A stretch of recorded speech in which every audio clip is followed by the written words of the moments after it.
Good, sorry. Good afternoon, YouTube. It's me, always George Page, aka the Emperor of Female Bottom Talk, coming to you live on YouTube. Well, folks, March is about over. We just got a few more days. I'm telling you, it's just time is flying.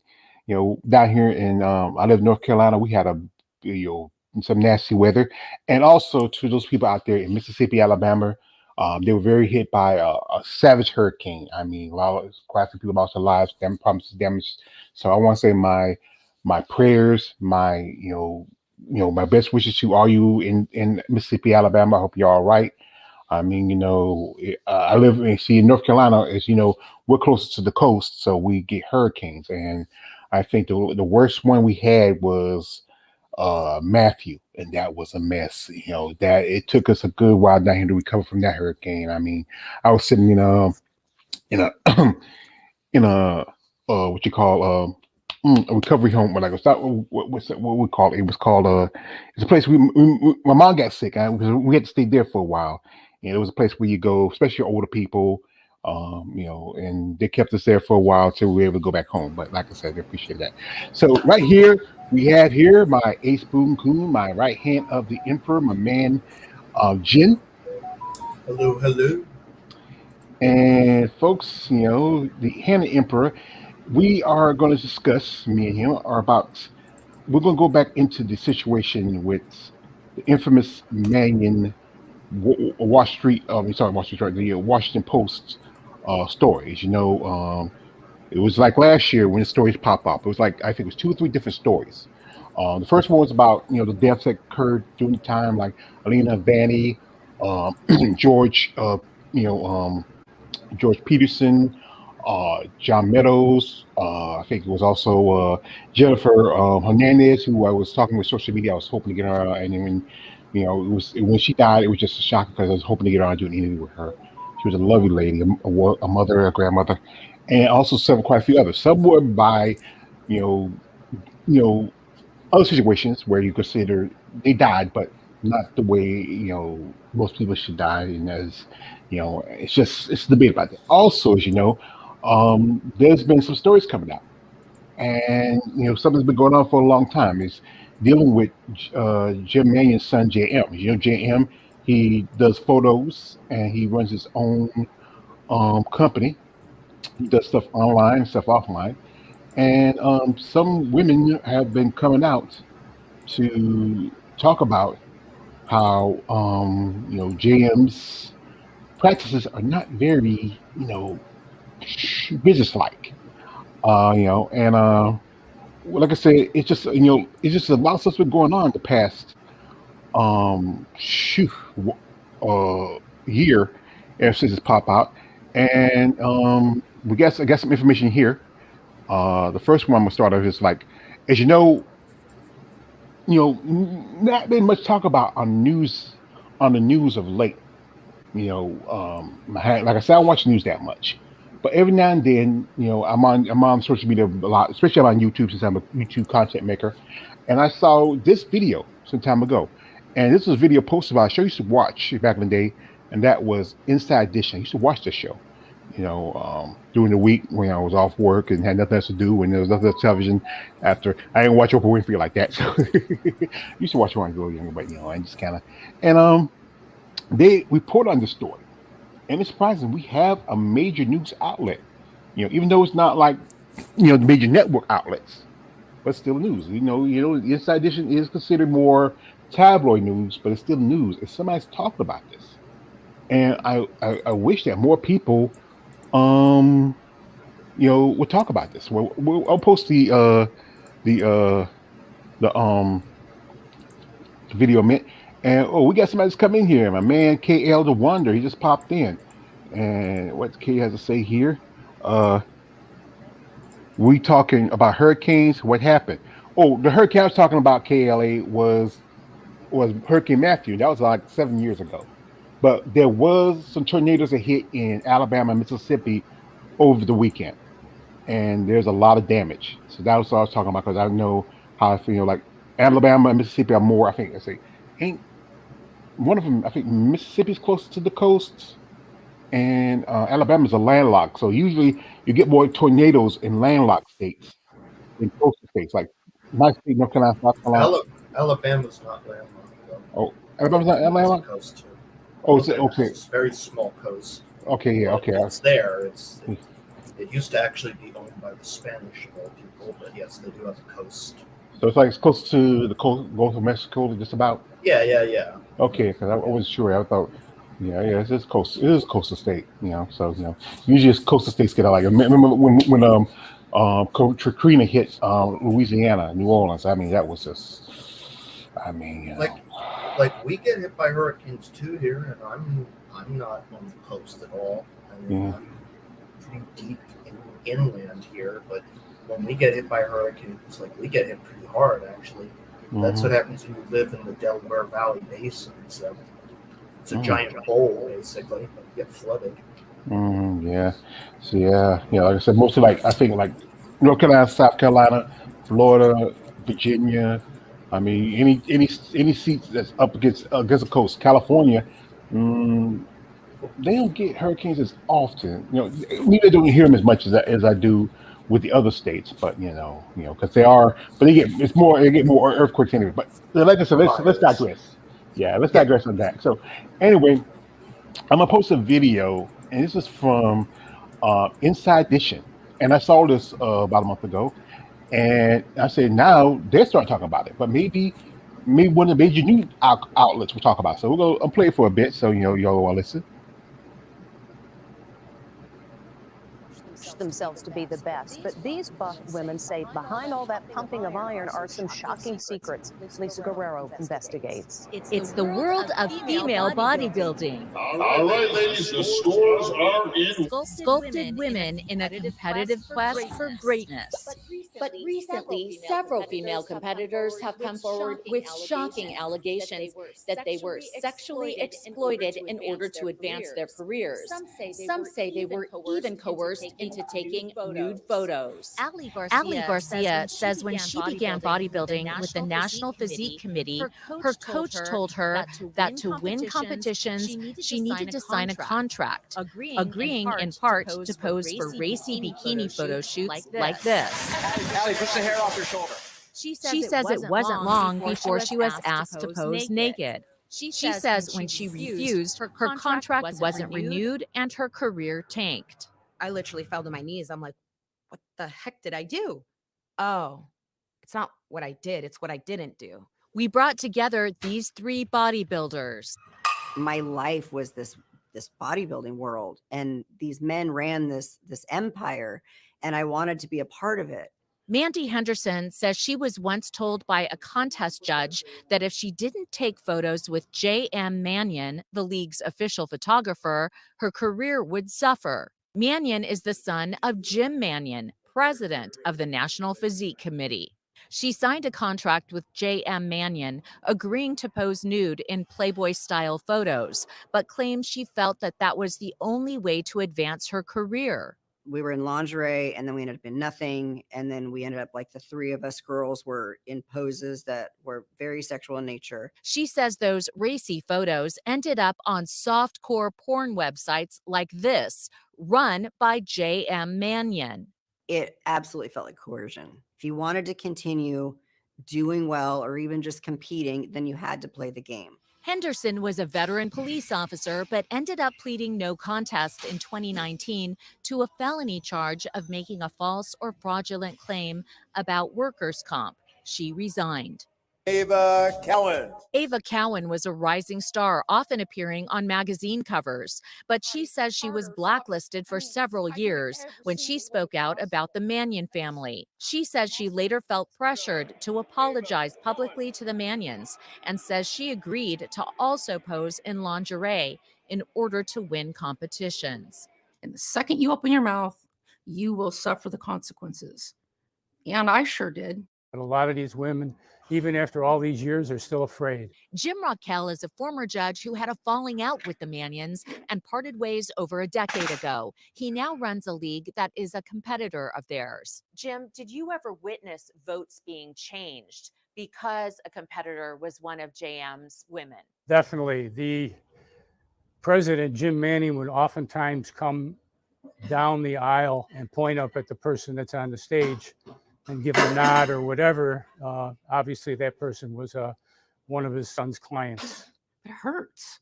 I mean, the hours and every moment is accounted for of my life. Every macronutrient, all the sodium, all the water, the bikinis and the tans, because I loved it. And I just wanted a fair shot. J.M. Mannion declined to be interviewed, but in a statement told us he's shocked by the allegations and emphatically denies any wrongdoing. A spokesperson for the National Physique Committee and the IFBB, that's the sports governing body, says all of the allegations are false, adding that they're committed to providing competitors and fans with a premium experience.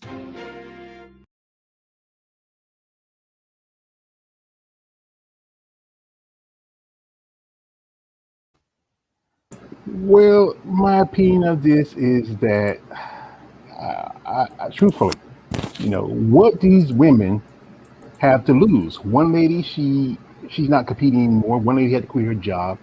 One lady, she had to apologize in public that she, didn't, she's recanting it. It's kind of like with the situation, if you remember, Harvey Weinstein. Harvey Weinstein was a big Hollywood producer.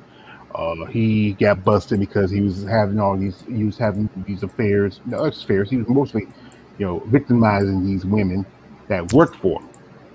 And the mains are pretty much about the same things. With the IPB and NPC, it's not a mainstream sport. You know, and I was talking with a lady who I become friendly with, and we just discussing how really, if you try to say or do anything to rock the boat, then they're the ones who are gonna really push your career out. Now, you know, I feel like this. If you want, you should fight for it. But you know, um, it's just it's tough. You're fighting an uphill battle. My Yeah. my my my hand of the emperor sent me this some information just a while ago. He sent me this probably while we're watching the video, and it is a piece of one of the articles from one of the Washington Post stories. Wait a minute, Yeah. man, KL. I seen that one Inside Edition clip. Oh yeah, yeah, and Inside Edition, even though it was like a short little thing, it's one of the few outlets. I think I would say major news outlets. I would say that's talking about it. No one. I Yeah. don't know if, like I said, I don't watch the like CNN like that, or I don't really watch news at all, to tell you the truth. But if I'm on the internet a lot, but usually if something like that, I will see it down here on YouTube. So it seems like the major outlets like CNN, um, ESPN, they do stories about stuff that's going on in sports. CBS, NBC, and ABC, and those are the bigger news markets. They haven't even talked about it, and I guess because as it's not as a mainstream as there's other sports. Well, at least the Washington Post has been talking about it, and it is one of the major liberal newspapers in America, along with the New York Times and other such newspapers. Mm. Yeah, this is a series they've been doing. Um, it's part of what is called the Built and Broken investigation. It's a series of articles written by the Washington Post, quite lengthy actually. Um, we might have to do more than one episode about this, which is fine by me because this can cover up some time and space and stuff we need to talk about. We could do each of these articles like every week or so, if there's no competition or anything like that, and just go over um, what's in these articles because um, I think it's a good time now to bring attention back to these articles now that we have more information has come out over the months. Because it was just one article at first. Now it's multiple, and we have more witnesses, everything else like that. Hmm. And I also learned a lot more about the IFBB Pro League. I mean, technically speaking, so here's the weird part. There's technically two IFBB pros. So originally there was the IFBB, the International Federation. What is the exact terminology? Sorry, give me 1 second. It's a bit of a long. Yeah, the International Federation of Bodybuilding and Fitness. That was created by Ben and Joe Weider. And then in 2005, it created something called the IFBB Professional League, which was headed by Jim Manion, who was also president of the National Physique is it committee or NBC? Committee. It's committee. NBC, yeah, committee, which holds for contest in America and actually worldwide too. Eventually, in 2016, they had a split, and the IFBB split with the, the IFBB Professional League and the NPC split with the IFBB. So now there's two IFBBs. Now it gets really complicated with that, but I learned that going through these articles, and it's it's a corporation completely owned by one man, Jim Manion, and we'll go more into Jim Manion than that because there's a complete article that goes into that. But the point of the matter is, the power is in the hands of Jim Manion and people that are loyal to Jim Manion. So don't expect people who are high up in the sport to be talking about this. I just hate to break it to people because they want access, they want to be in the in crowd. For example, I saw an image of what was it, Andrea Shaw with Jim Manion in a picture a few weeks ago on Instagram. So this has to come out from people like us doing the investigation because the power's in the hands of Jim Manion, and it's really hard if you're in that to speak out, as these women have shown. So do you want me to start the article? Yeah, of course. I get it. Let me just let me pull it back up. And like I said, the article is from I think the first article they put out last year. I think it was around about the October 25th. Okay, so that's the first article, and I'll pull it up right here. And there's a lot more actually. Yes, it's because you try to go to Washington Post, they ask you to subscribe, and you want you to pay for it. So no, so it's hard. Sometimes it's hard to find a copy. Now this is the posters by Desmond Butler, and Desmond Butler is the son of George Butler. George Butler was the guy who produced Pumping Iron. He was the one that gave bodybuilding its first taste of the mainstream. Still today, people use those clips from Pumping Iron, like clips with Arnold when he's talking. And also he's also produced Pumping Iron 2, which is the women that was like in the 80s. We had Richard Bliss, you had Bev Francis, you had Carla Dunlap. It was opportunities for women to get spotlighted. Now, you go ahead and start. You say, yeah, and they go into that in another article about his son, and he basically talks about his father, and the sport and all that. But anyway, okay, so this is Built and Broken series from the Washington Post, an investigative series, and it's called "Female Bodybuilders Describe Widespread Sexual Exploitation." And you got to remember, this is about a power dynamic that men, and I do mean men, mostly have over these women. And even if they say that they're okay with this, you have to understand that, like, sometimes they're pretty much being coerced into saying that, if you get what I'm saying. Mm-hmm. Yeah. All right. Okay. Officials. Okay, so I'm starting. Officials of bodybuilding's. Here it is. Let me read the authors. By Desmond Butler,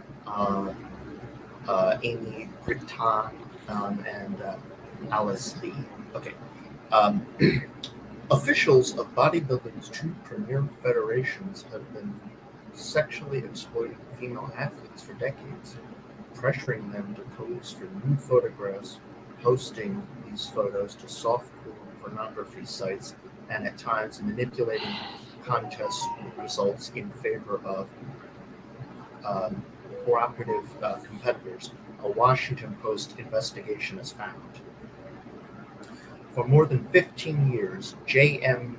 Mannion, whose father, Jim Mannion, has been running amateur and professional bodybuilding contests for decades, shot the photos, and operated a network of paid softcore pornography websites that at one point advertised, quote, over 30,000 images of competitors in the sport.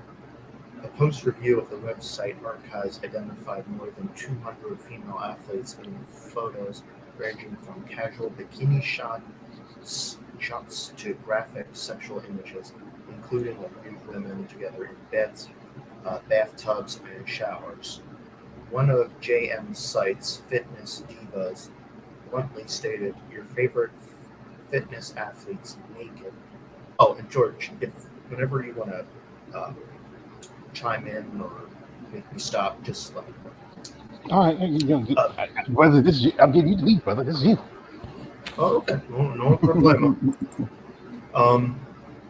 Jen Gates, who won the figure category at the prestigious Olympia contest in 2008, graced the covers of fitness magazines and earned enough sponsorship money to quit her nursing job. Her manager, JM, asked her to take off her bikini top and bottom for photos. Gates refused and was surprised recently to learn from Post reporters that her swimsuit photos had been featured alongside nude female competitors on one of JM's pornography sites. I have never consented to having my pictures put on a soft porn site, Gates said during an interview at her home in Indianapolis. Less than 3 years after winning the Olympia, Gates gave up the sport in disgust and warns young women to stay away from the contest. Interviews with dozens of competitors, judges, officials, and others connected to the sport revealed the systematic exploitation of female athletes, often rendered vulnerable by extreme dieting and workouts, lack of financial stability, and a drive to win. The Post found that some women believe their scores depend on the willingness to pose for sexual photos or to please the sport's leading judges, promoters, and managers, almost all of whom are male. JM did not respond to questions the Post emailed him about the allegations. Rob Rosti, a prominent trainer who sometimes attends the photo shoots for JM's pornography website, said that women have consented. In the few photos shots I asked to attend, I witnessed no athlete being forced, pressured, pursued, intimidated, or coerced into posing nude by JM or any other individual assistant in the photo shot, Rosti texted the Post. It was done completely on the athlete's own free will, he said. So let me just kind of interject here for a second. Stop just for 1 second. Just because they say that doesn't mean necessarily it's okay. I mean, like, this is Jim Mannion's son, and there is a conflict against interest in the sense that Jim Mannion is literally one of the people that can choose who gets to win some of these contests. I know I've read enough about bodybuilding to know these kinds of things, and there is a definite conflict of interest here.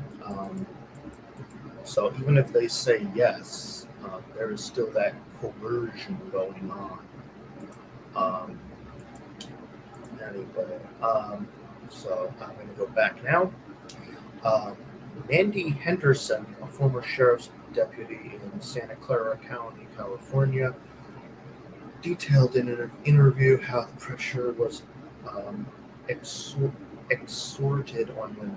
She agreed to nude photography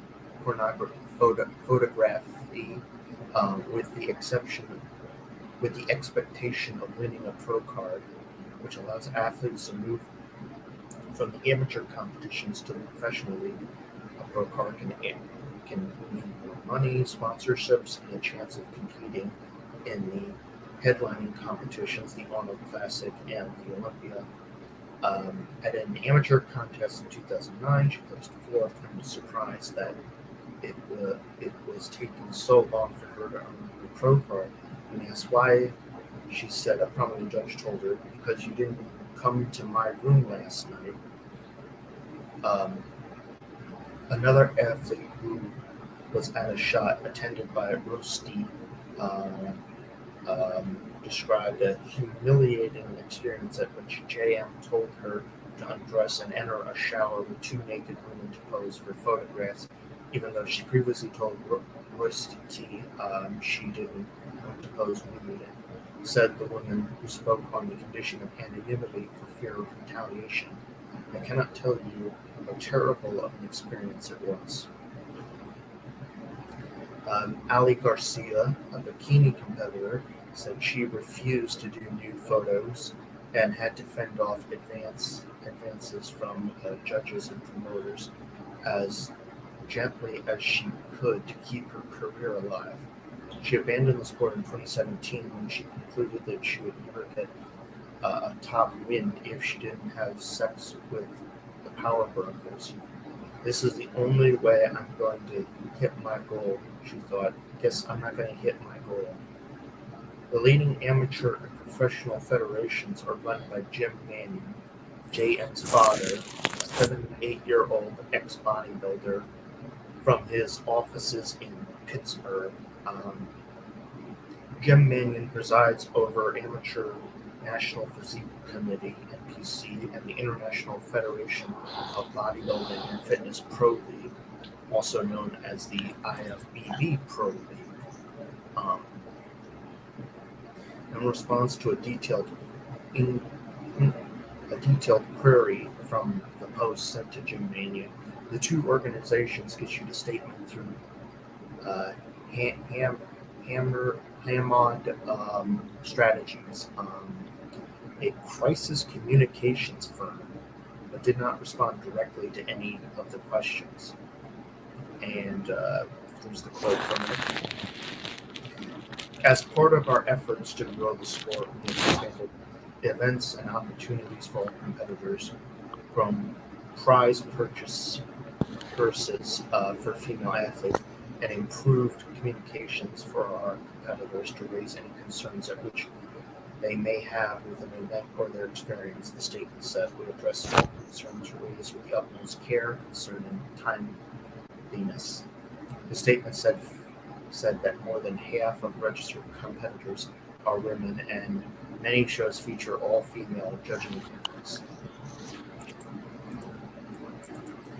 At the bodybuilding's biggest competitions, JM can be found front and center, his baseball cap worn backwards as he snaps pictures of muscled competitors on stage.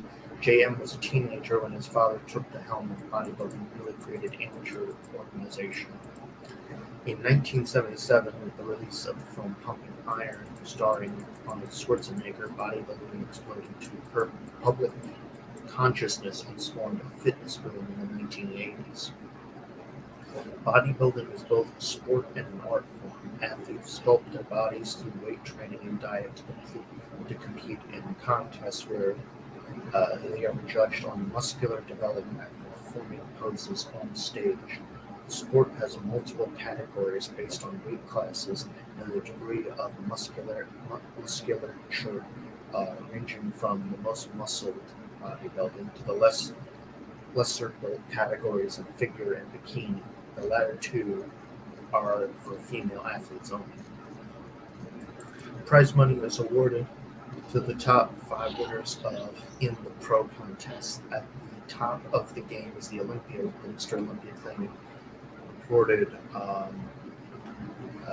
$675,000 last year, and the Miss Olympia just $60,000. Most of the hundreds of contests each year pay far less. Hmm. Yeah, and that big part we say about $60,000. We know Andrew only has got $50,000 the last 2 years, ever since they brought back women's bodybuilding to the Olympia. And they did cut down the prize money for the men, because I remember the first time a Big Ramy won, it was 450,000, and the last, I say, this year it's dropped down to 400,000. And that's the one thing about it. That's the one to talk about. I think at least shoot at the prize money for Miss Olympia a little more, because those ladies put as much work into it and time, and they deserve at least, I would say, a extra $100 or $50,000. That would make some sense, because hey, come on, $50,000 is not a bad chunk of change, but hey, a little more doesn't hurt. Yeah, Hmm. and in a perfect world, the Mr. and Mrs. Olympia would pay the same exact money, Yeah, but like I say, we don't live in a perfect world. It's imperfect. Imperfect present. yeah, So yeah, but yeah, it's just this story's been going on for a while now. I've been talking to people who are telling me about it. We talked about it before a while back. How what's when the first story came out, and we talked about it. And yeah, it's just there's a lot more to it. There's other stories been coming out too. I originally talked about how one young lady who competes, she was a bikini competitor, and she was an amateur. She was found in a coma. I think she's still comatose. And the guy she was coaching her was also he had some little hinkings. He just got sued by one of his former clients. Then also there was issues with drug trafficking and all stuff. Like, it's a lot going right now that people don't know and hear. I mean, we people from the outside looking in, and we just know what information we can get. But then there's people inside who knows what's going on, but they're too afraid because they don't want to lose their place or status. They don't want to get blacklisted. Be able to compete. I mean, it's just, and like I said, the judges. That's one thing, is the judges just kind of killing sport. It's they don't sit down and settle over the criteria they want, and they always when someone like Jim Mann comes in the room and says, "Hey, I want that girl to win, not that girl." It's unfair. yeah, yeah, definitely. So I'll get back to this. Wow, this is I just realized, like, I don't even remember it being this long. Mm. Okay, so I'll get back to this. This is a really, really. Most of these articles are really long. That's why I said pretty much point blank, we need to do these once a week, pretty much. Speaking of which, I think I may actually have seen Jim Mannion at the what do you call it, New York Pro that one time. Yeah, that was him. Now that I think about it. Okay, so anyway, JM, who runs the sports online news operation, also oversaw a management company that directs the careers of the top female competitors, including Gates. He served as a gateway to endorsement deals, magazine covers, and other financially promising opportunities, and could shut down income potential for competitive success if an athlete crossed him, numerous competitors said. Two former officials told the Post that they witnessed other officials either inflating scorecards in favor of competitors managed by JM or trying to. Steve O'Brien, who served as the judge and district chairman of the NPC for Northern California, recounted two incidents when he said that John Tuman, a judge, changed scores once after O'Byrne observed him discussing the place with Jim and J.M. Manning. Jim Rockall, who once was head judge of the Olympia and a close associate of Jim Manning's before falling out, said Tuman once chided him at an event about the place and suggested he make changes. Tuman leans over to me and says, "You know that girl that you got in 4th and 5th place? That's one of JM's girls." Rockall recalled. He said he did not change his scores. O'Brien and Rockall said that some years ago, Tuman was suspended as a judge after his then fiancée provided evidence that Tuman had affairs with contestants while he was judging. Several athletes also complained to officials about Tuman's behavior in racing. Months later, Jim Manning called O'Byrne to discuss reinstating Tuman, which O'Byrne resisted, but Manning overruled him. Jim's remedy was, "I'm not going to have him judge women." O'Byrne said, "Well, that didn't last very long. Soon, Tuman was backing the judging of all kinds of contestants around the country," O'Byrne said. Tuman declined to comment on specific allegations.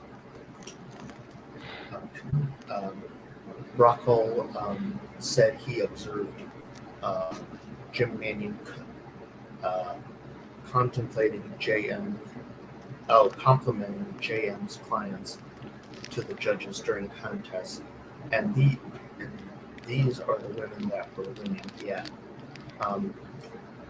Also, I just want to add something. I don't think J.M. Manning, his son, attended the Arnold Classic this year, from what I can remember.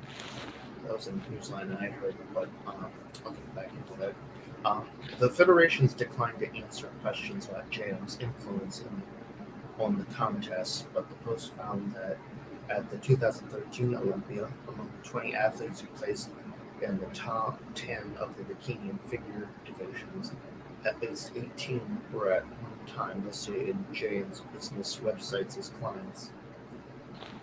Well, The Post. but the thing about that, I'm not too surprised because usually what I like to do, like a lady who competed at the show, Jarissa, she competed there, and a couple of ladies I follow, they're in the amateur show, and usually they post pictures from the show, and I go to NPC on News Online. That's JM's baby. Where sometimes like I go to certain sites where they post the pictures, and I use those for my comparison videos, and they don't have any pictures. Like they don't have the pictures from the Arnold Schwarzenegger Classic over there because somebody else did the photo session for that show. I don't know. I think, like I said, I think Arnold wants himself from the Mannion family. I don't know about the rest of the season because most of the other shows are probably gonna do photos with the Mannions, because Yeah. that's how business is. But that I think Arnold, because Arnold is a little bit more, he's well known. He's a little established. He wants to distance himself from controversy, especially with the stuff he's been through in the past 2 years. So that's why I'm surprised they didn't do photo sessions, like for all the classic. But it's just with this stuff going on, I think Arnold wants himself from the main as far as he can. Yep, definitely. The Post attempted to contact more than 80 of the 200 athletes who appeared on JM's website. The majority did not respond to requests for comments. 20 women agreed to speak to the Post reporters about their experience. Of them, 9 women who had supposedly agreed to be interviewed, with 8 speaking on condition of anonymity out of fear of retribution from the Manning family and damage to their current careers if their photos received public attention. Several women described personal problems and vulnerabilities that made them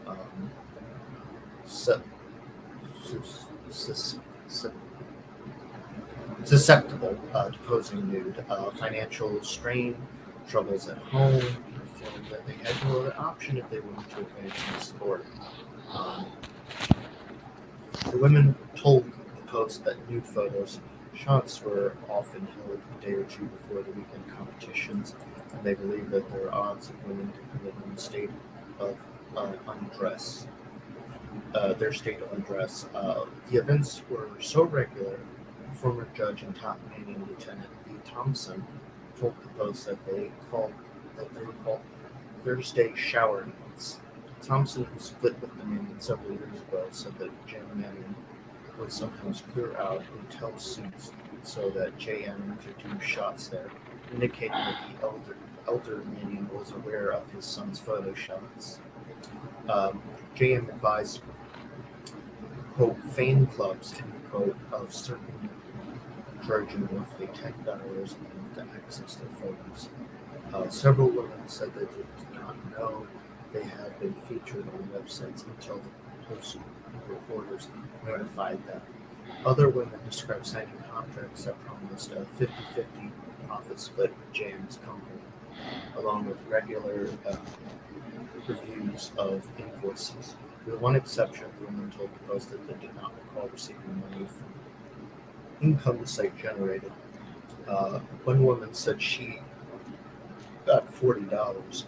Post reporters received 3 athlete contracts, along with payments exchanged between JM or his associates and some of the competitors. So that's another thing, not paying the athletes for a lot of these photos as well. I mean, it's one thing that you're taking,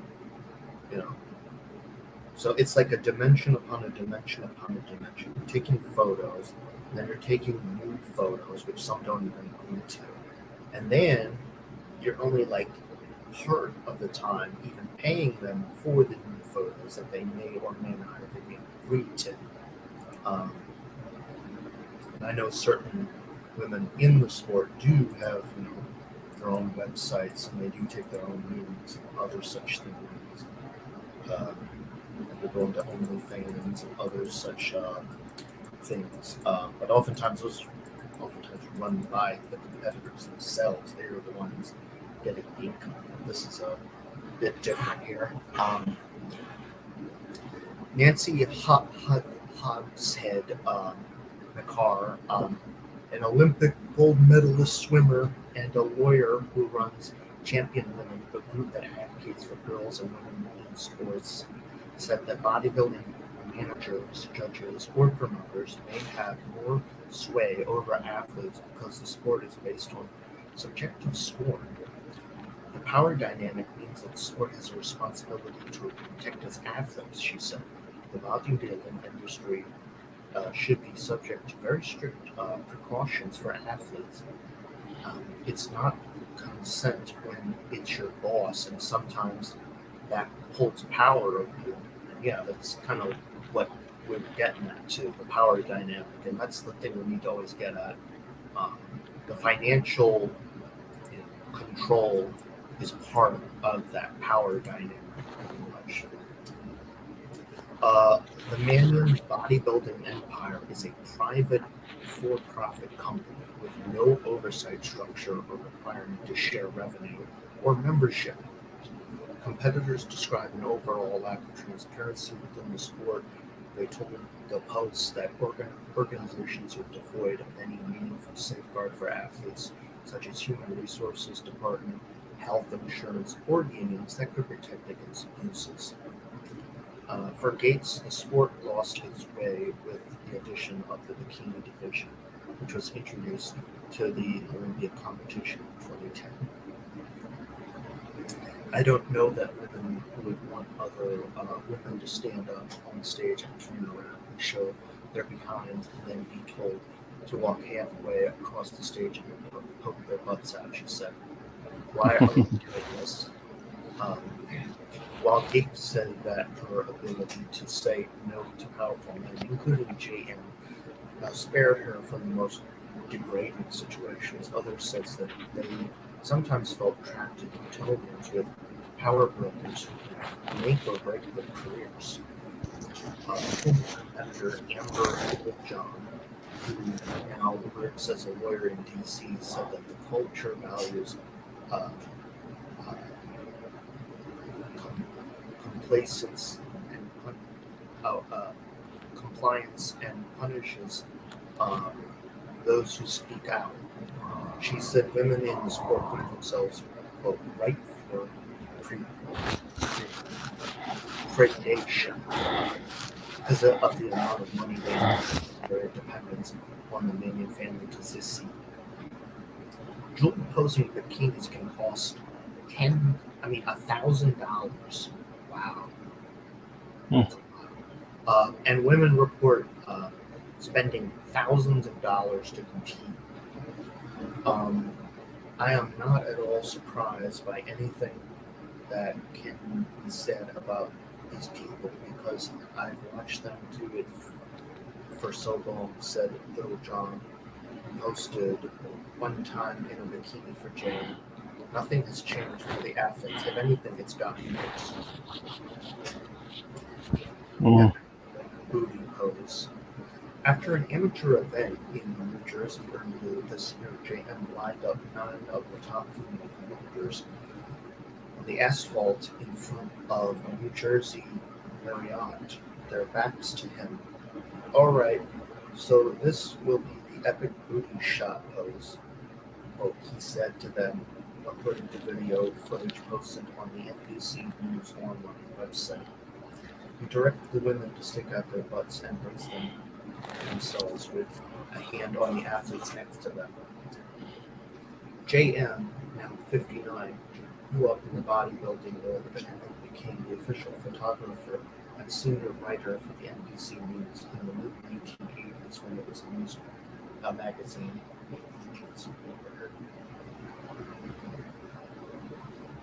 JM Ventures converged in the late 1990s when he launched his erotic fitness dating site, sold topless and fully nude photos of strong female bodybuilders. Gym workouts stains tops are too rare, the website stated. How many times have you been to the gym, seen a fine babe, and wish she was doing the chest flies topless? Erotic Fitness folded in 2000, but Jane soon launched a larger websites, Alluring Fitness and Fitness Studios. Over time, his photography grew more sexually graphic and targeted in its attempts to lure paid subscribers. The websites disappeared in 2015 with no explanation. It is unclear how much income JM collected from these sites. A post review of JM's past website found that there's more than 200 featured athletes. A third posed in bikinis, which are traditionally worn for bodybuilding and fitness competitors.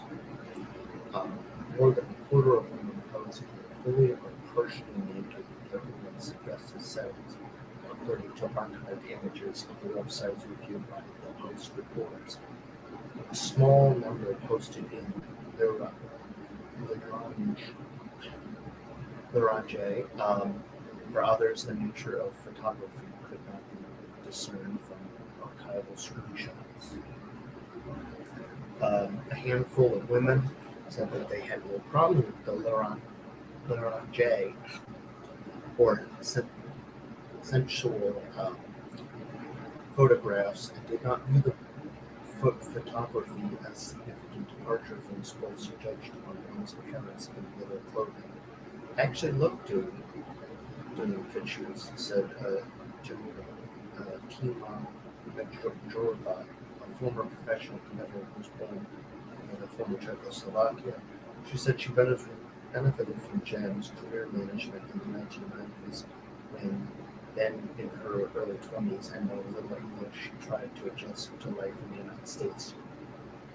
He was very nice to me, he never pushed me to do anything, she said, noting that she never posed me nor did Jay and asked her to do so. As far as I know, the girls I worked with never told me that they were pushed to do anything. Several women spoke at the Post about their experiences on the condition of anonymity, in particular privacy and out of fear of retaliation. One woman who competed from 2008 to 2010 said she signed with JM because she believed that he would look out for her and help her gain a platform in the fitness industry. Her first photo shot took place with another woman all in bikinis on a California beach, but the next photo shot took a troubling turn, she said. A couple of days before a competition, she said she asked to join two women in a hotel wearing LeBron J and posing in bed. Then JM asked her to remove her clothing. She agreed. I felt that if I said no, this could end my career, she said. Oh, but that could have just been me. I knew how known and powerful JM was in that role, and that was the choice I made. I called it the dark side.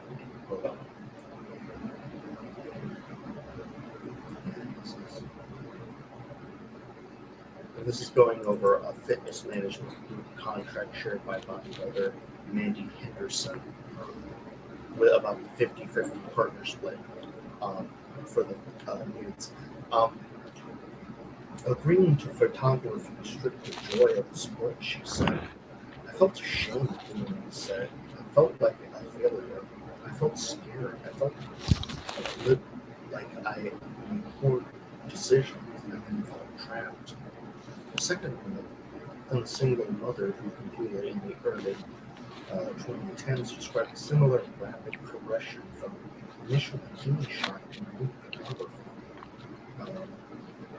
That's how he operated, she said, of JM putting the women develop whisper network to one another about what was next.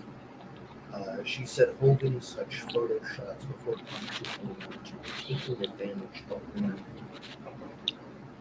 dieted and trained to the extreme for months, knowing that the contest results were in the line.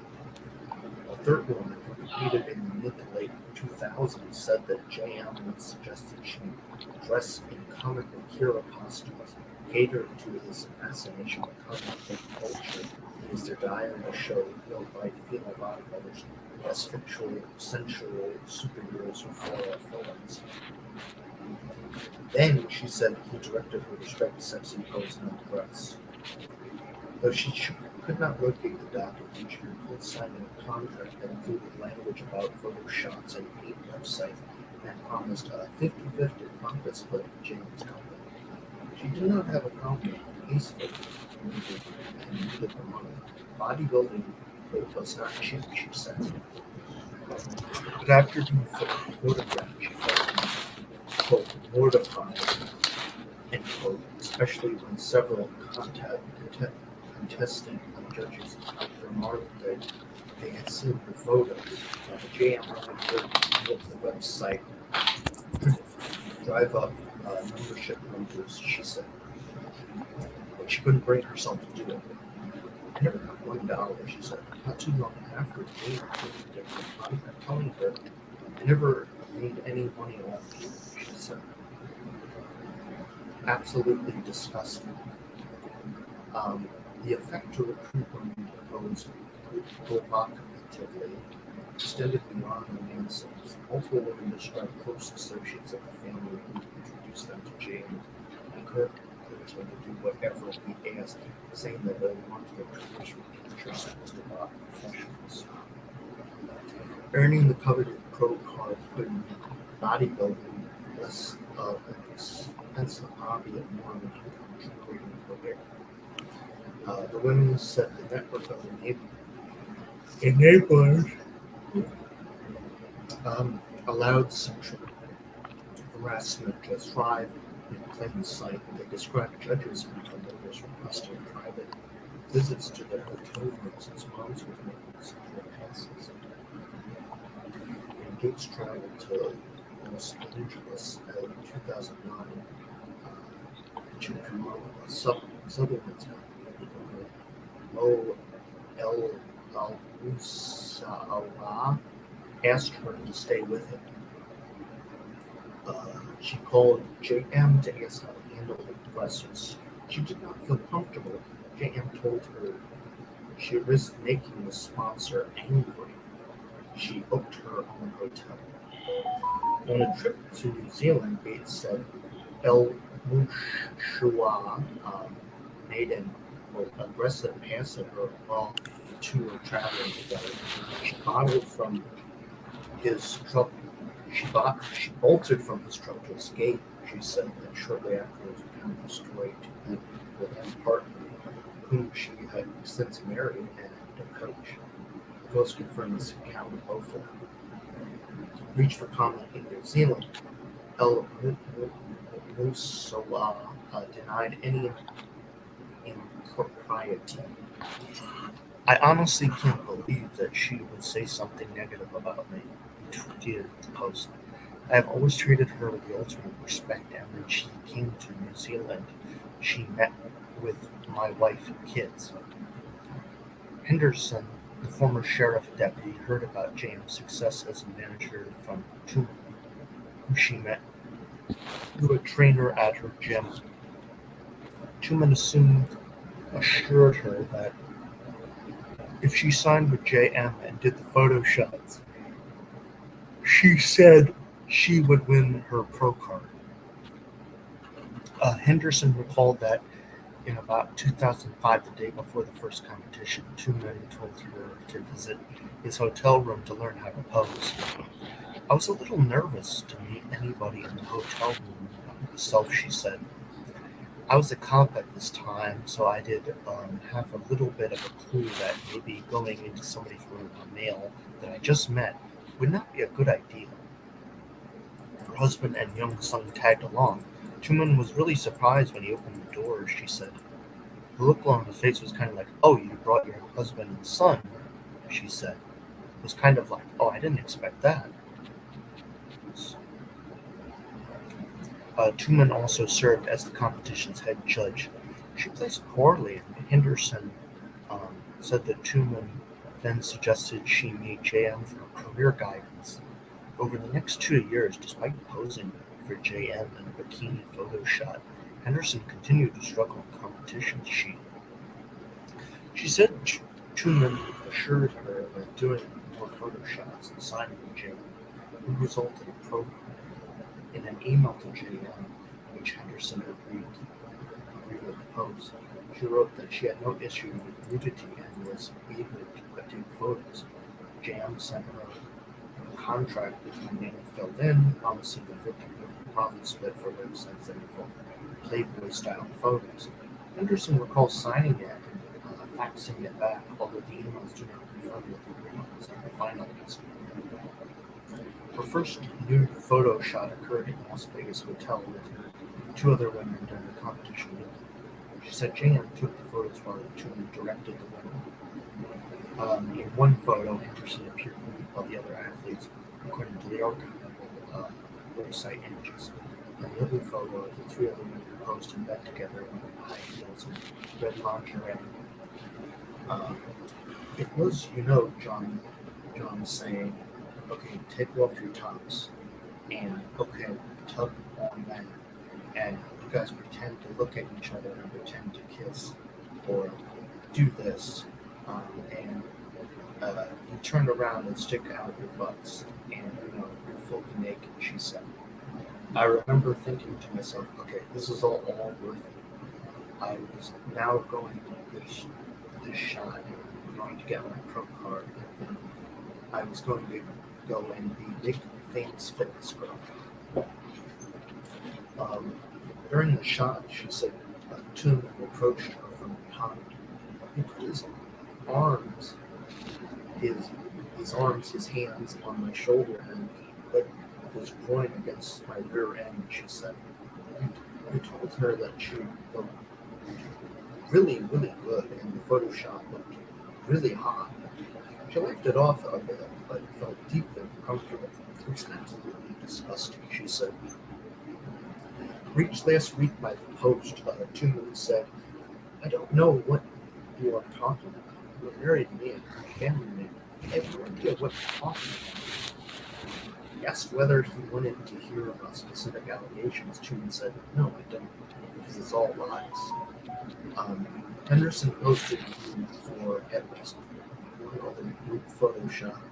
Her husband, Keith Henderson, said in a photo interview that his wife frequently confided about what was happening. Quote, "There was no normalcy," he said. Quote, "It was like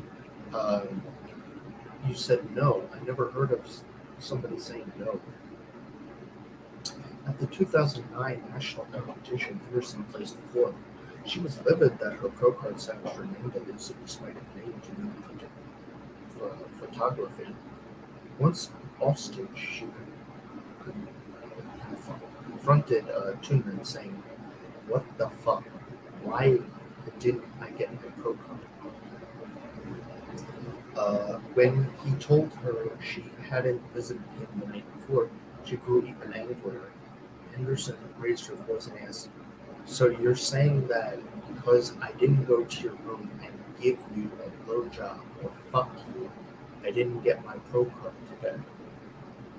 Truman told her that she had misunderstood his comment, she said. In 2010, Henderson placed first in the USA Championships, an NBC competition, and finally earned her pro card. She quit the sport. It was not the best person on stage that was winning, she said. It was the person that James favored, or whoever was doing the most for cheating out, and whoever would bring in the most money. Henderson's law enforcement career later ended in a scandal after she was accused of faking an injury and improperly collecting workers' compensation benefits. In 2019, she pleaded no contest to a felony count of false fraudulent claim or statement and was sentenced to 6 months of house arrest after successfully completing probation. Henderson's career was expunged according to court records. She returned to the sport, competing in Mannion's IFBB Pro Masters bikini division for athletes over 40. She said that this time her eyes are open. It's still a toxic environment, and it hasn't changed much, she said. "I am truly competing for myself." Team bombshell. Give me 1 minute because I gotta get people. Nope. Nope. Hello, Jared. Oh, something must have happened with Jared. So, if you've been listening, he's been going. I'm proud of my boy. I mean, this was his baby. I let him to take charge of it. But I'm telling you, the stuff that Maine's been doing, people are too scared to, say something about it because they are afraid of they might get blacklisted. They might lose their position in this opportunity to become a pro, or even as a pro, get Sorry, get. Matt. That's all right. That's all right. I thought I said I. That's all right. We got here my man Balls Deep. He says, "What up and salute. Thank you for coming through, Balls Deep." Also, we have here, he says, "Smash that like button." Appreciate you, Balls Deep. Yo, Balls Deep. Yeah, Uh, also, he says, "Rip RIP to Nashville." I mean, yeah, yeah, it was. What happened? Is it Nashville in Tennessee? What happened in Tennessee? I didn't, is this somebody in Nashville or, I think there was like a. one hit Tennessee too? Oh, Wow. no, wait. I think there was a shooting. Wow. Oh, yeah. Those happen so often, we just forget about them sometimes because, when we get a tornado like that, that happens every now and then. Yeah. It was a school shooting in Nashville, Tennessee. I said, oh my God. It just, those get so Beautiful. frustrating. Anyway. Yeah, always fun. Anyway, I got my dog here, so Also, as usual, Chicago in here. Yo, Bossy, wait your weekend. I had a fine little light skinned honey for you to holler at. You wasn't here, so you missed Saturday, Balls Deep. Her name is Jasmine Lee. She's very pretty. You watch you can go into my um my YouTube channel. You find the video. You can watch it if you want to. Have fun, pull out your pants or whatever you else want to do. But yeah, but I'm surprised you missed that one, Boss Deep. I'm probably gonna have some one coming up sometime soon. And yeah, yes, yeah, I missed that. Yeah, it must have been the weekend, for you, and plus the March Madness is just about over. I think we're already into the Final Four. And yeah, I think more people focus on that, but I understand, But like I said, you can watch it, balls deep. I usually, whenever I get some fine little honey on there, balls deep, the first man right in line. But I know life is about, life happens, and you get things you got to do. So anyway, with all this going on with the Mannion family, and we're getting so close to getting done. This is a very long, detailed article. I'm not gonna lie with you. yeah, it is because I listened to it. At one time I had to take a meeting. I had to stop and take care of something real quick while you were talking. And I came back, Yeah. but yeah, the stuff is going through what the women come through, and also, as you know, in the sport, it's a lot easier to sexualize. I would say the women are in like the division, like especially bikini and figure, and because those divisions, those women don't have too much muscle. It still hold a level of femininity, even though some figure girls are getting a little bit more defined. But bikini is a lot easier because the fact is it's more of a realistic. I remember I did an interview with the lovely Dr. Christina, and we talked about how it's a more attainable look if you just follow diet guidelines. And even like something, even those women use certain drugs, so like especially muscle enhancements, and also I was talking with a friend how certain fat burners can also fat burners is one thing also about this thing that affects you more. People talk about steroids, but forget fat burners, diuretics. Those can do just as much harm.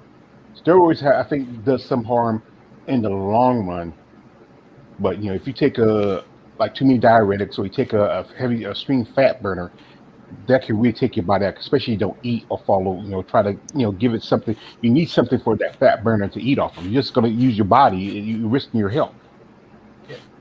Yeah, yeah, and I think it also applies to some of the women bodybuilders as well. I mean, like even though that they have like the muscle, we still have to remember it's also the power dynamic involved as well.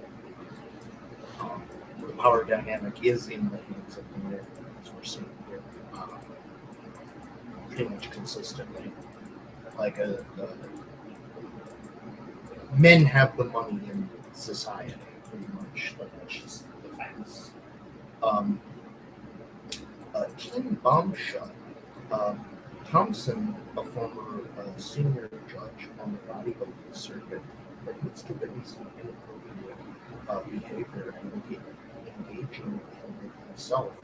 Sins, he said, as he acknowledged only after finding religion. In 2005, during his first judging experience, he got quick education in the power that judges hold over the athletes.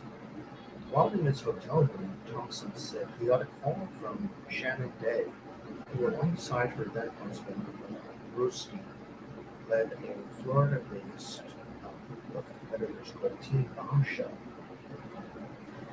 Day told him that she wanted to send the woman to his room to make sure that she looked ready for the next day's competition.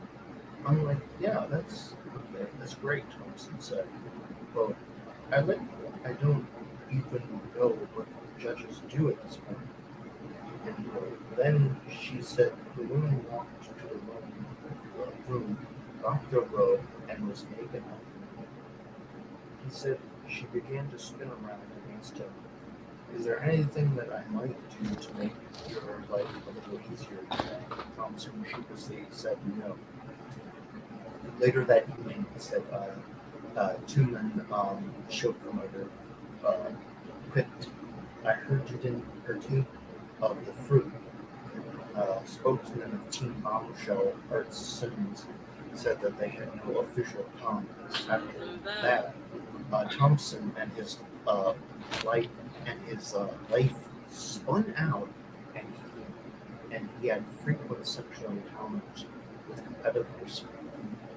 In 2005, Thompson fell out publicly with the Manions after a legal dispute over the future of the organization, in which he tried to establish a rival bodybuilding federation.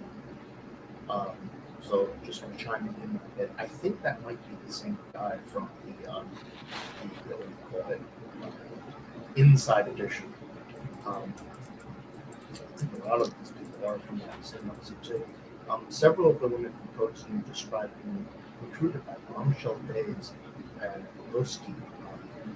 The couple have since divorced, but Dave continues to run Bombshell. One woman, a former Bombshell team member, who spoke to information about anonymity occupied the show when Dave instructed a top athlete on how to keep Jimmy happy during the photo shots. This is a once in a lifetime opportunity to shoot the man who made the careers of some of the greatest IFBB pros. David Lloyd in April 2009. I cannot stress enough how fortunate we are to have been chosen. And then include a number of rules for the shot that main studio Pittsburgh. No full bottom suits, Brazilian and foam bottoms open. They wrote absolutely no complaining. And if it's cold, you don't act cold. If it's hot, you don't act hot. Hungry, don't say a word, etc. She added that no boyfriends or husbands could attend. The Bombshell team members said she attended a photo shot at the hotel room JM on a female competitor and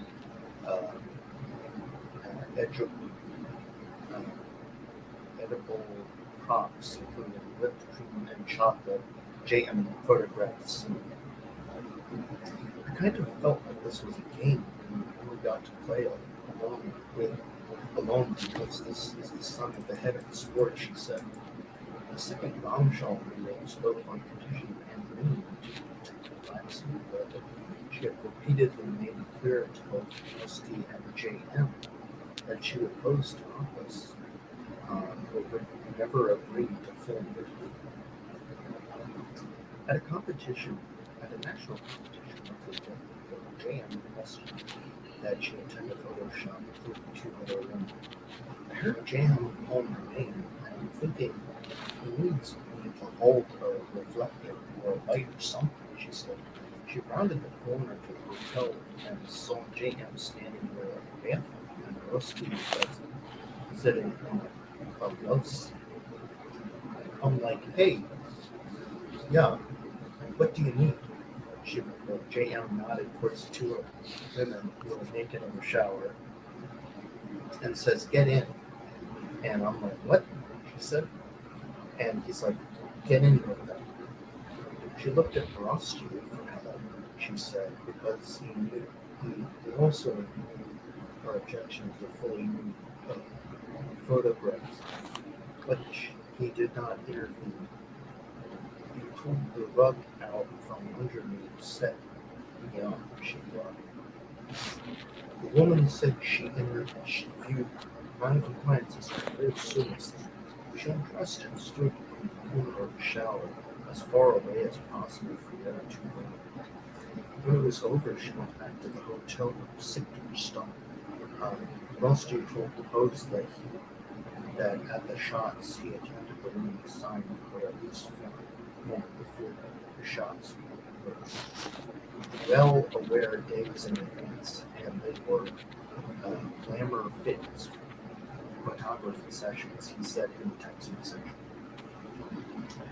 What the athletes brought to the shots was their decision outfits provided by anyone if they wished to do photography, suits, lingerie, implied coordinated completely in the athlete's free will. Blacklisted. Many of the women interviewed said that saying no to the movements had its price. Annie Cohen competed professionally to figure categories and jeans.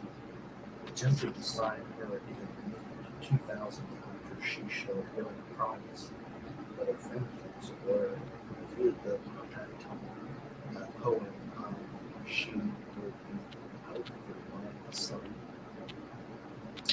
But he will own you after she blew off James his contract. Cohen said she placed poorly in the national show frustrated. She took to an online bodybuilding forum to voice her objections over the famous size influence.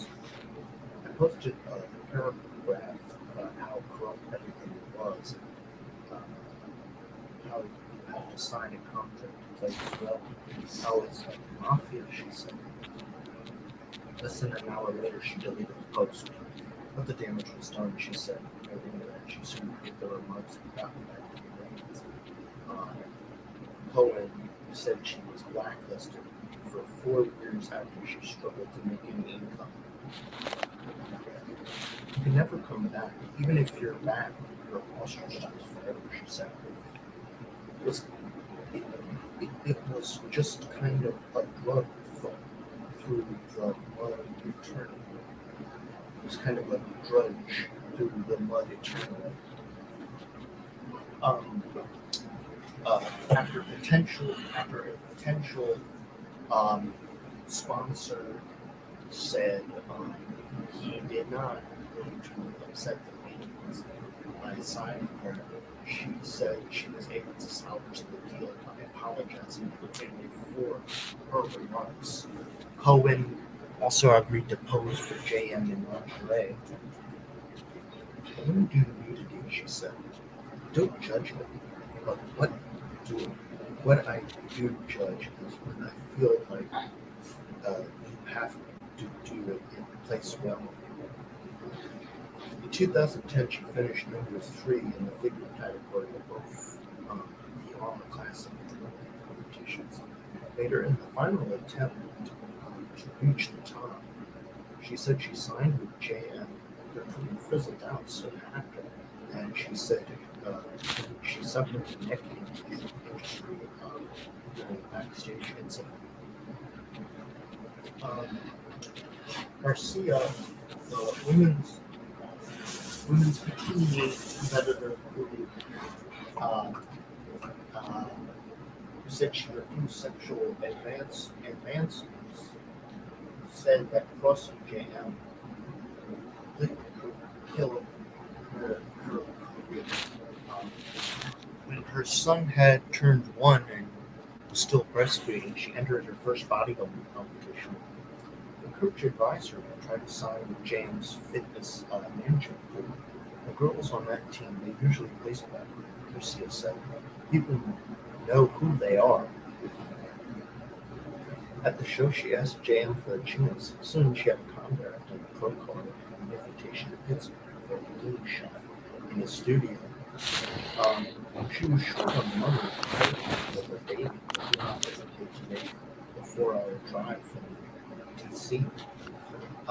JM began setting a competitive schedule, and Garcia started to do well at the show in Orlando in 2013.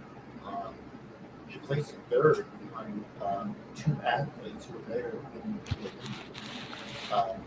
Following day, she was invited to a hotel to pool for a photo shot with a male competitor. Well, JM shot the photographs. The videographer filmed the scene under the pool waterside with Garcia's thong bikini and the male bodybuilder tight shorts. The models to be themselves and loosen up, JM said in the video.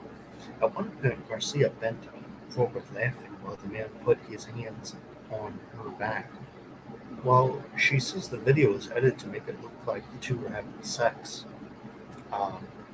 Videographer John Hawley, in a text message to the Post reporter, said he edited the film to emphasize the look JM appeared to be going for. Garcia says she now cringes at the footage, particularly the flattering she directed towards JM. At the time, she called the photos hot, said she was happy. I'm sure that I was just lying out of my face, she says now. JM soon approached her and was shooting a movie for the website where Dad was making money. He pulled out his phone and she said she showed off the website photos. Two athletes she knew, both naked and making out in the shower. I started to make the connection, she said, recognizing some of the women who had tested her in recent competitions. I was like, oh my goodness.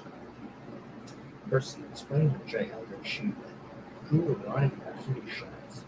She had a young son and couldn't imagine any photos online that he might find one day.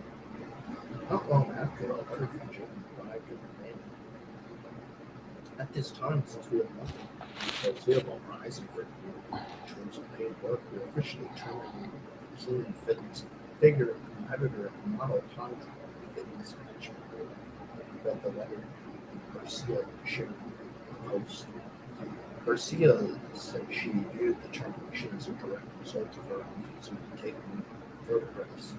In recent years since, she has struggled to maintain steady employment, survived a major car accident, and experienced bouts of homelessness. To Gates, the demands on female athletes were bad enough, but the bikini division horrified her.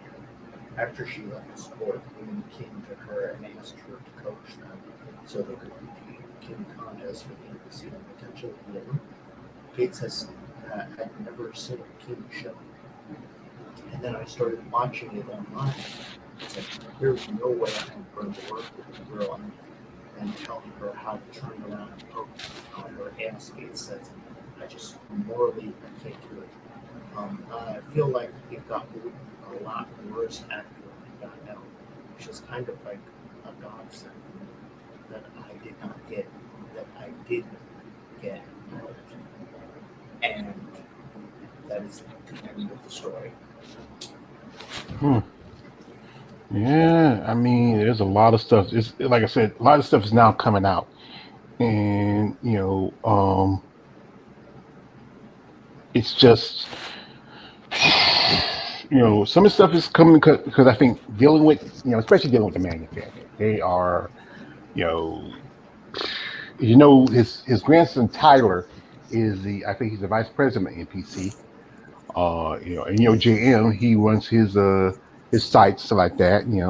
They had the hands dipped, and they split over too because of the fact of the stuff that's going with the mains. Originally there was a guy Wayne DeMille. He used to work for under Ben Reader when he was running it, and then he moved. He talked about this. I think he did an interview. He talked about how he, things wasn't just going right, but it's so much going on, and the thing is, I talked to it's up to the athletes. If they feel that needs to be changed, then they're the ones who have to say something about it. You're the ones that people come to see. No one comes to see Jim May. No one see JM. No one can see Tyler. No one can see any of these promoters like Jim, Tim Gardner or Gary Unit. But they all are they play in all the same sandbox.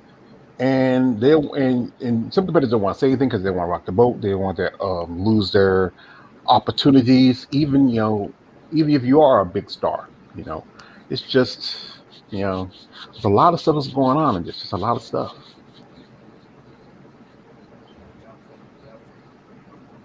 Hello. And, oh, sorry. Yeah, definitely. Yeah. Can you hear me now? Yeah, I can hear you. I can hear you. Sorry, I just need to take a break. My dog is here now, and he's being obnoxious. Honestly, so yeah. I think we should finish up now. Wow, it's been almost 2 hours of talking nonstop. Because everybody's on this already, so don't worry. We'll end now pretty much. Let's go over to the second. There's more to the story. There's a lot more, and we'll cover a lot more of this. Basically, the TL did the version.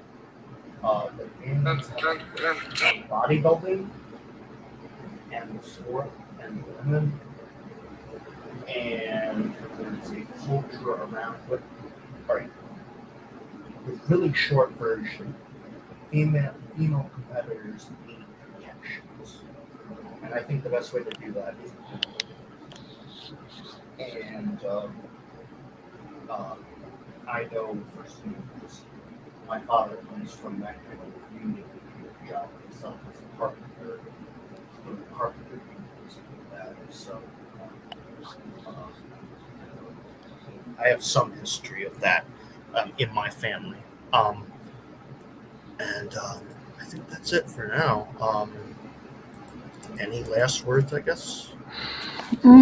Not really for me. Like I said, this was, like I said, this was your baby. You took charge of it. You explained it. You told all of what we needed to know. Like I said, this is, right now, nothing's going on right now. It's kind of like ever since the last three posters came out, not much is been talked about lately. It's been kind of quiet with this. But we talked about this about a while back when it first came out about this post story, but it's just right now until some people have the courage to realize that the Manions are best way to say poison to the entire IFBB and NPC. They should push them out, but they're not going to do that. They're going to be content to stick with to stick with them and let them run rock shot over the IFB and NPC. Like I said, it's up to the competitors. It's up to these other people who's involved in sport. If they feel like they want to do something about it, they want to change. You feel like they should come together. But the fact is, too many people afraid to come together and try to rock the boat. So they'll be content to leave things as they lie. Yeah, unfortunately, but that's the Yeah. But we will be covering this more. If you want, we can cover it next week as well. Okay. Like I said, There's just some, NPC shows. yeah, we want to talk about it. Like I said, next Monday I gotta see what's that's the first. So and that's the first of the month. And we'll pop in. Also, folks, I had gotten some news a while back. I been selected for jury duty. I got a call. Usually, what I usually do, you have to call and see if they're going to need you or not. But one time I called and they didn't need me. Then next thing you know, they sent me another letter that I had to come in. So I just got to keep it just in case they just don't need me there. But if they do, I was list. Jared, Jen, you have your own YouTube site. You can do Muscle Talk Monday. Hey, should reach out to KLA. Maybe he'll join you. I'll let him know if whenever they let me know when I have to get selected because it's coming up. So I you're think. going to jury duty. Well, first, no. I usually what they do is that you call in first. Oh yeah. I've done this before. Yeah, So, and yeah, and I wouldn't mind doing that only because if I got on the jury duty, I know about jury nullification and that would be something I advocate. You know what jury nullification is, right? that's when you say something like in court saying like, "Hey, I know that guy." No, that's not it. Jury nullification is when the jury, agrees not to find anybody guilty of anything, no matter if they are guilty or not, which is based on the law is unjust. Mm. It's happened before. It happens several times. It's pretty much it's something that they don't let you know about, but I do. It's a good way. Like if they know about that, they'll probably be like, okay, we don't want this guy in the jury at all. He's just gonna blow everything up. Mm-hmm. Yeah. which is kind of how I am with that. Okay, yeah, I'm blowing this entire trip up pretty much. Well, like I said, I probably do like if they maybe I just say, hey, I know that guy, maybe kick me off the jury, but but yeah, it's just a lot of stuff. When I remember Yeah, one time uh, there was a Simpsons episode. Mayor Clinton's son was supposedly be a French waiter, but he didn't actually do it. And yeah, everybody in the jury thought he was guilty. And then Homer was like, okay, wait a minute. If we don't come up with if we can't, um, have a unanimous consent on this, we have to go into a hotel and get everything for free. So then he says not guilty, not because he thinks he's innocent, but because he wants to, get free hotel food and just, it was just a funny episode. And I was just thinking, man, I really wish that could happen. well, remember it was a movie called Jury Duty with with Pauly Shore, and that was like a few years ago. And when he was calling to a jury, and what he did was, he held up he was like a what they call he was like the hold up, like you have like when you have Yeah, a you yeah, have yeah, yeah.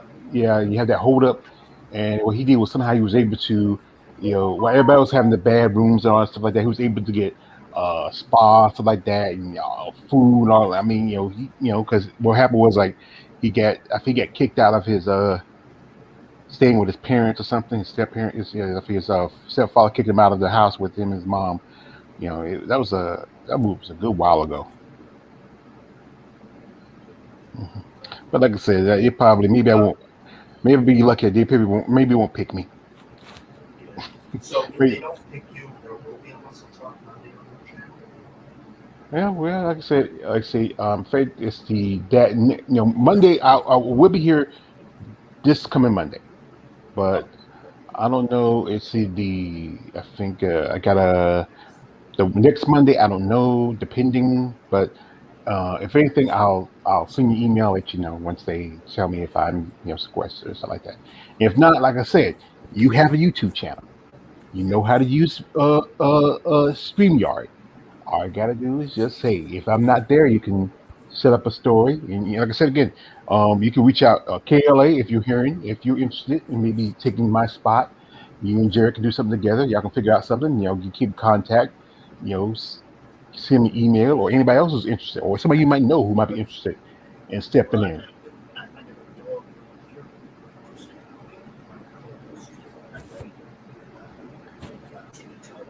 Ow! Ow! It's biting me. Biting. uh, well, I think we better let you go and take care of that, and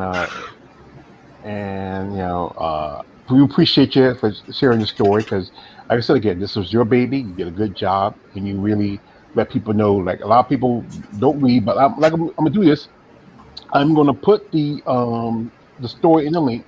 If anybody who has the time and themselves, who wants to read about the whole situation of the first report of the investigation, Yep. and check it out, read it. I was looking at it while he was